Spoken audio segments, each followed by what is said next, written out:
Hi everyone, welcome back to our channel. In this video, I will talk about action research and teacher as a researcher. As a teacher, we have a number of roles, don't we? Well, if you have watched the previous videos where I talked about reflective teaching and the language of feedback, I talked about the teacher wanting to improve or develop professionally, which automatically entails action research. Now, remember we talked about self-reflection, where the teacher observes themselves. We also talked about peer reflection, where colleagues observe each other and give feedback. And I have also mentioned supervisor feedback or reflection, where someone who has more experience or more academic studies than you do comes to observe you and gives you feedback. All of these can be a part of a research design. What is a research design? A research design can be defined as an operating model or a blueprint for a research project which accounts for internal reasoning, causality, and external reasoning, generalizability.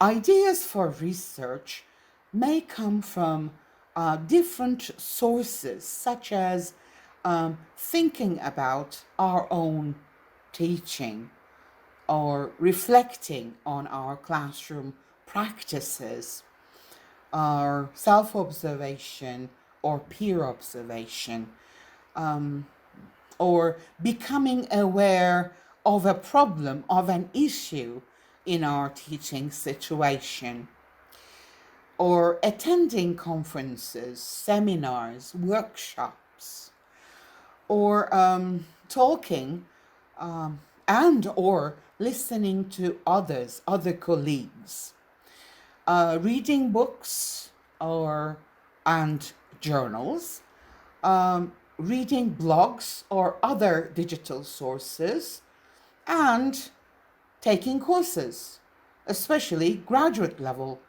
courses. There are three sources for research ideas emerged.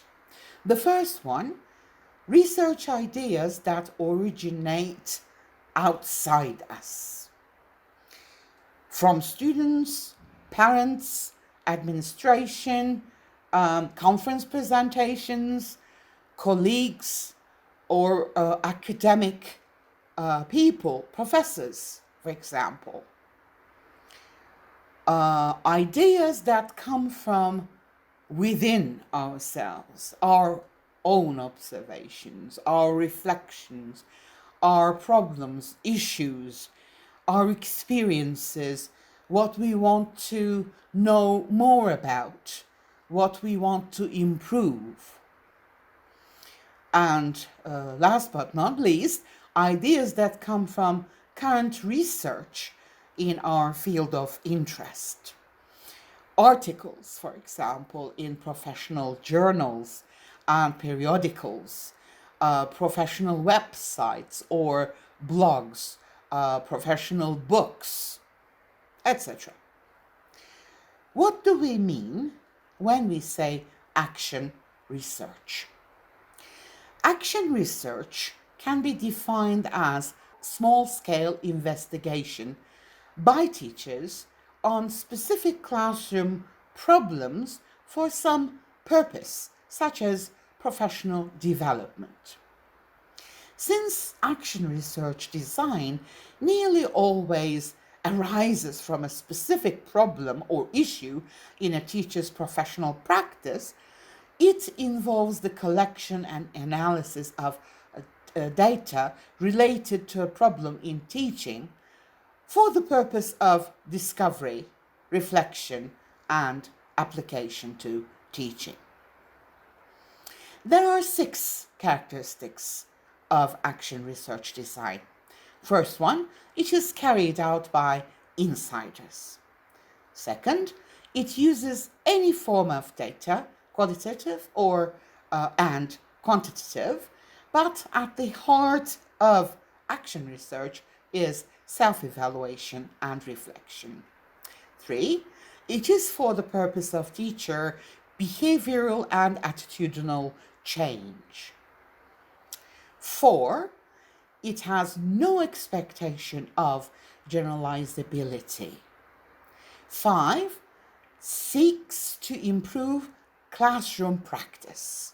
And 6, aims at the development of teacher theory. Action research is very popular in the field of education because there is always room for improvement when it comes to teaching and educating others. It works very well because the cycle offers opportunity for continued reflection. Action research is a development tool for a teacher that involves observing individuals or groups, using audio and video tape recording, using structured or semi-structured interviews,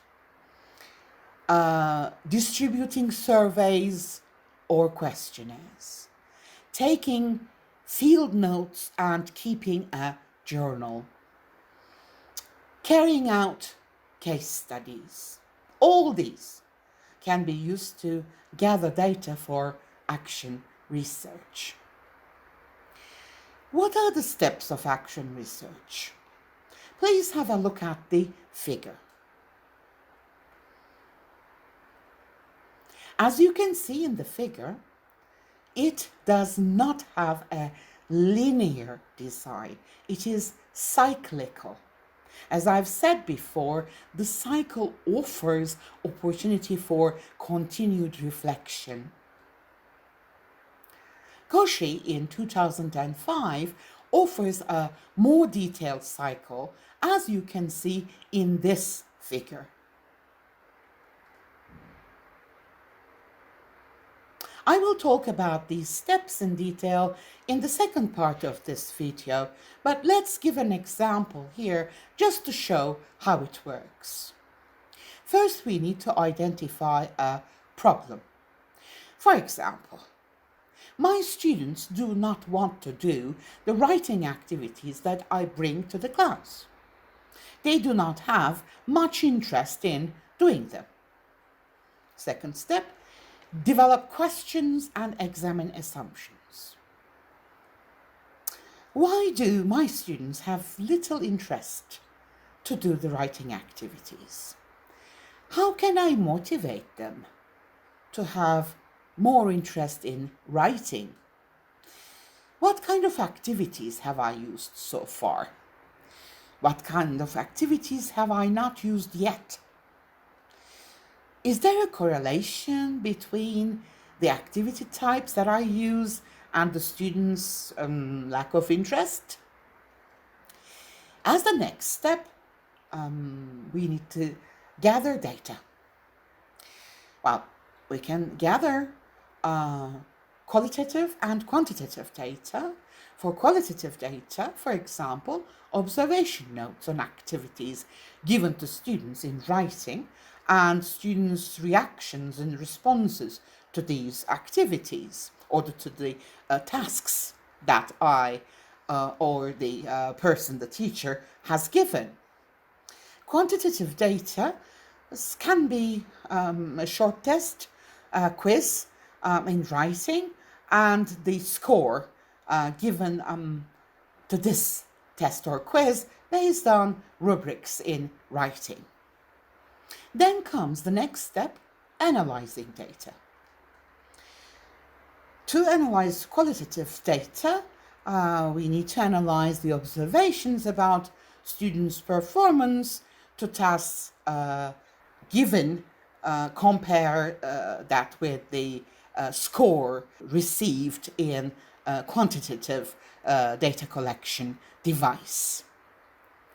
Next, interpret data. See if there is any relation between qualitative data and the quantitative data. And as the last step, well, it's not the last step, but take action. Design different tasks that would help students to be more interested in writing. Don't forget that this is a cycle, so this doesn't have to be the last step. Try different writing activities and/or tasks. If they work, fine. You can move on to another problem that you want to find a solution for. If those activities and tasks don't work, go back to the beginning. Change these activities and tasks. See whether that works. Okay? Well, you may not be able to solve the problem in a very short time, but you're in progress. Slowly, step by step, you're getting closer to the solution. Well, that's all for this video. If you have any questions, please leave them in the comments section. I will try to write answers as soon as possible. Please don't forget to like this video and subscribe to our channel for more videos. Wish you all the best. Take care. Bye-bye.